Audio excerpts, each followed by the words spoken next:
Hi, my name is Nicole Boor, and I'm a certified financial planner and Financial Planning Association volunteer. Thank you for attending the Minnesota Virtual Financial Planning Days. My topic today is creating a spending plan. My goal is to help you find the means and the motivation to take charge of your finances. First off, there's a few questions to ask yourself. Basically, what these amount to are, do you feel like you're falling behind? Are you accumulating debt? Are you paying fees? Or do you feel stuck in place? You'd like to save up for some uh, retirement or things in the future, but you don't feel yourself making any headway on your goals.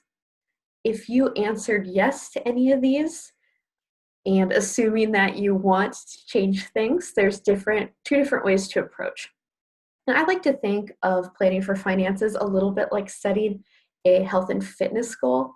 There's two different ways to approach it. You can either take an avoidance approach and you can ignore the problem. You can say, I will start dieting after New Year's, or I'll start working out next week. And you can just hope that things change, or you can push the problem down the road. In finances, maybe you're just hoping that some money comes your way, or you keep taking out additional debt and letting that pile up on you. Or you can take a proactive approach. You can do something. You can take action. This is where we start making changes in our lives and seeing results. Note that when I compare it to health and fitness, I'm not talking about crash dieting. Rather, I'm talking about setting sustainable patterns that you can keep up long term. So what is a spending plan, since that's what we're here to talk about? It is the first step of the financial planning process, and there's three main components. First is taking a snapshot of where your current finances are, what's coming in, where's money going out. Second is taking control. What can you expect, and what can you change? And finally, the third step is planning for the future. Where do you want to be? And that's where you can start setting some goals and using those changes to meet them. We have a budget worksheet available for download on the FP of Minnesota website. Feel free to pause this video or screenshot the URL to download that. Today we'll be walking through the steps. It's fairly self-explanatory, so there's no need to have it on hand, but I do recommend after this webinar to go ahead and download that and fill it out for yourself. So the first thing you're going to look at for your budgeting worksheet are your sources of income, and this is going to be everything coming in. For most of us, that's going to be a paycheck that we get from work. Some of us might have second jobs, or maybe a little side hustle that you do to get some extra money. If you're retired, you might have some Social Security or pension income. And since this is the first step in the financial planning process, most of you watching this today aren't going to have these investment incomes, but if you do, that's also something that you want to include. One thing to keep in mind is sometimes you have taxes, health insurance, retirement savings taken out of your paycheck before you get it. If that's the case, the easiest way is to account for this is probably to look at the net amount. That's the number that actually goes into your bank account after all is said and done. And then you don't have to worry so much about tracking those expenses. You can consider them baked in and just look at the net, makes the math a little easier. So again, going back to our worksheet, this top part is where you're going to be putting your different income sources. Moving along, the next piece that we're going to put in our budget are our expenses. There's two different types we'll be looking at. The first are fixed. Your fixed expenses tend not to change month to month. The plus of that is that they're very easy to plan on. It's really easy to know what to expect. The downside is that they're harder to change, but they're not impossible to change. We also have variable expenses. These are harder to plan on without paying close attention to your habits. But on the plus side, they're a lot easier to change. So when I'm working with my clients, a lot of times when we approach their spending, they know their mortgage bill, they know their property taxes, they'll send that right away, but they'll forget, unless I remind them, that they buy clothes, that they get haircuts. So those are the little things that you want to keep track of. So moving along to our budget worksheet, you can see where we track those. One thing that's important not to forget is that sometimes we have bigger, more infrequent purchases. For example, maybe you go on vacation once a year. So you'd want to put in the amount that you usually spend per year. And if you want to average that out into monthly, just divide by 12. It makes it a little bit easier to plan ahead. So when we're calculating, basically what you're going to do for both your income and your expenses is dig up all of your paper records and see what you can find. For variable expenses, again, it's good to look at least a few months, a year if you can manage it, and then average those out. There might be one month where you spent a lot more than usual, but you don't want to rely on your lower spending months for your overall budget if some months you go over. For step 2, looking at assigning them to a category, you can do that in your budget worksheet, or if you prefer to do these things on your phone, there's apps available where you can track these things. And then the next step is to evaluate your bottom line.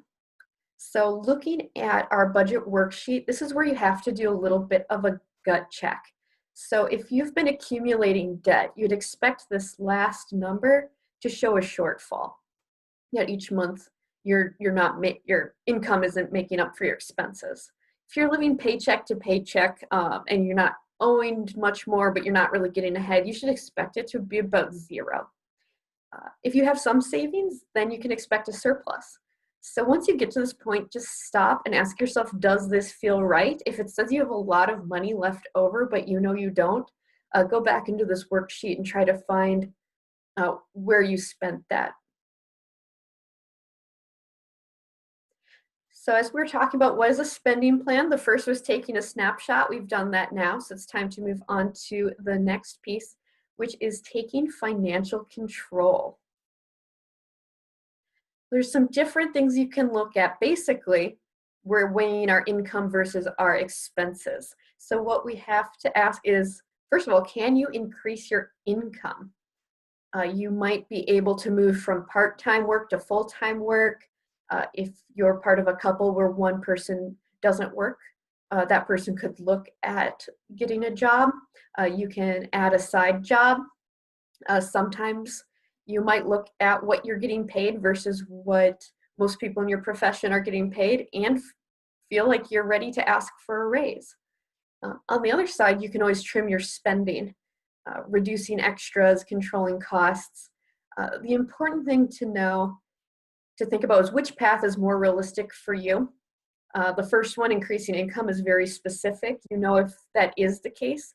But for most of us, it's going to be easier to adjust our spending. So that's going to be our main focus today. So we talked about these a little bit earlier, but we're going to go into some further detail on these different types of expenses and spending that you can change.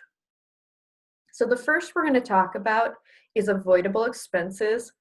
And these ones feel pretty good to get rid of because you're not really getting in anything out of them. They're no fun, they're just costs. So some of them are services you don't need. Maybe you have a streaming service you subscribe to, but you never look at. Maybe you have credit monitoring services when there's ways you can do that for free.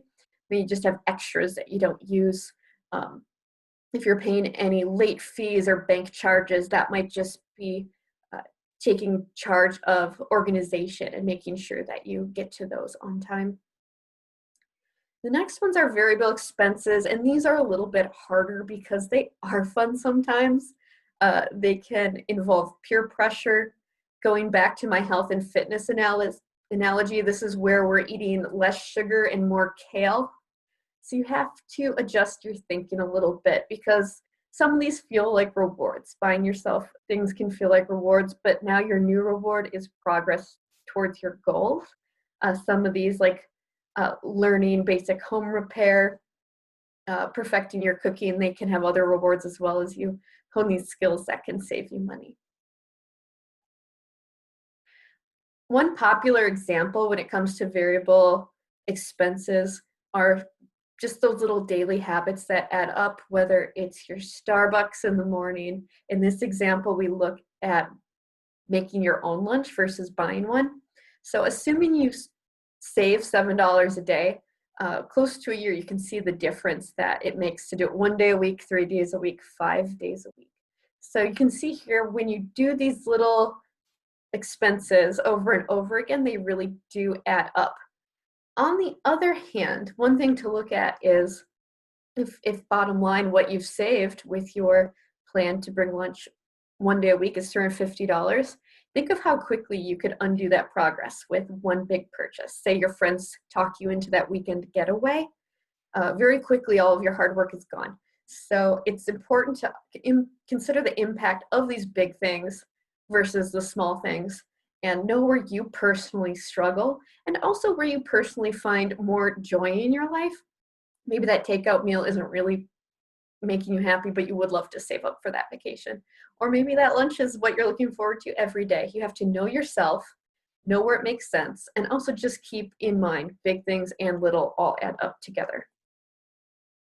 So speaking of big things, the next thing to look at are fixed costs. So these are big changes with big impact. For example, with housing, that's usually going to be a pretty big change to significantly reduce that cost. Either you're moving, adding roommates. When you're looking at cars, maybe it's used versus new. So those are big changes, but they do make a big difference. They equal many, many of those lunches from home. So it's important to consider these as well. Negotiating debt is at least one that can feel really good. Most lenders would rather get less each month from you than send your case to collections. So if you give them a call and say, you know what, I need to lower this bill, can't keep up with it, they're usually pretty flexible on working with you for a new repayment plan. So what these all boil down to are making hard decisions. These may feel restricting at first, but that doesn't mean that you're going to always be miserable. It's kind of like you starting your running goal. At first, your legs are going to hurt, but then as you keep at it, you're going to find that you get faster, that you get stronger, that you start to feel better. And the same thing happens when you plan for your finances. So there's different things to ask when you're spending. Does the spending really make you happy? Are the things you're spending money on more enjoyable if they're a special treat? Or is it more enjoyable to spend on things that you really, really love? To borrow from Marie Kondo, does it spark joy? You can ask yourself when you're cleaning up your finances. You can foster creativity and have less reliance on consumerism. We've all had to be creative these days with COVID and less different types of entertainment that we can do. And it's kind of the same idea. Rather than focusing on what you can't do, focus on what you can do and see what you can come up with. And ultimately, you're going to start making progress towards your goals, and you're going to start achieving some of these goals. And that's your new runner's high. That's going to keep you going. So going back again to our 3 steps, we took a snapshot, we took control. So now you get to set some goals and plan for the future. Once you've decided, I want that end line to have some surplus so I can plan with it, you take control, and now you have that. So the first thing you want to look at, kind of pairs with savings, is also reducing your debt. I do recommend starting with your highest interest rate, especially if there's credit card debt. That interest can be really phenomenally high, can really add up quickly. So you also want to pay more than the minimum on those cards. Get rid of the credit card debt. Then when it comes to lower interest rate loans, such as maybe you have student loans, then you can just work with chipping away at it with the highest interest rate and paying those down. With really high interest debt, it might make sense to withdraw from some of your savings. A lot of people, if you just have savings account at bank, you're probably getting at most 1% interest. And then if you're holding on to cash there while paying 25% interest on your credit card debt, it just makes a lot more sense to leave just the bare minimum savings in there that you need in an emergency, and then apply the rest towards the credit card debt. So the next piece is savings. And once you get rid of that credit card debt, we definitely do want to include some savings in your budget.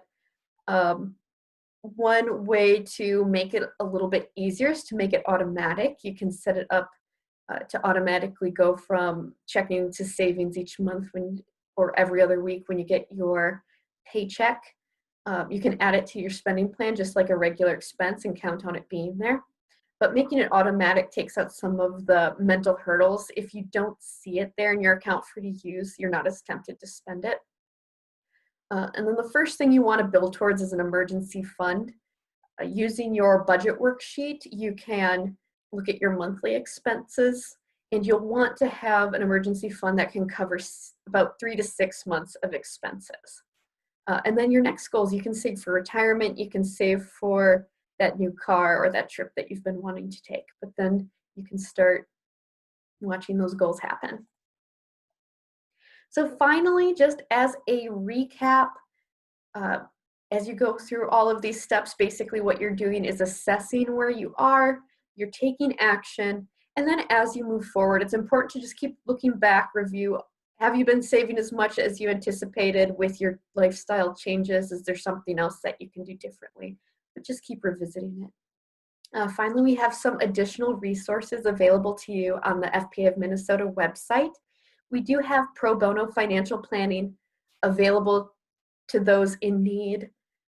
We can connect you with additional resources when traditional financial planning alone is not enough. There's a lot of great steps in here, but sometimes you can do all of these, you can do all of the right things. And just the economic reality is that sometimes your income won't keep up with local cost of living, and there may be more additional resources that can help you. We can also help with special circumstances, such as natural disaster, medical emergency, military deployments. They're all sort of out of the unusual, but we can offer additional help. So thank you for taking the time to learn a little bit more about creating a spending plan. I hope to see you in some of the one-on-one sessions during our financial planning days, and I'm wishing you all the best on your financial journey.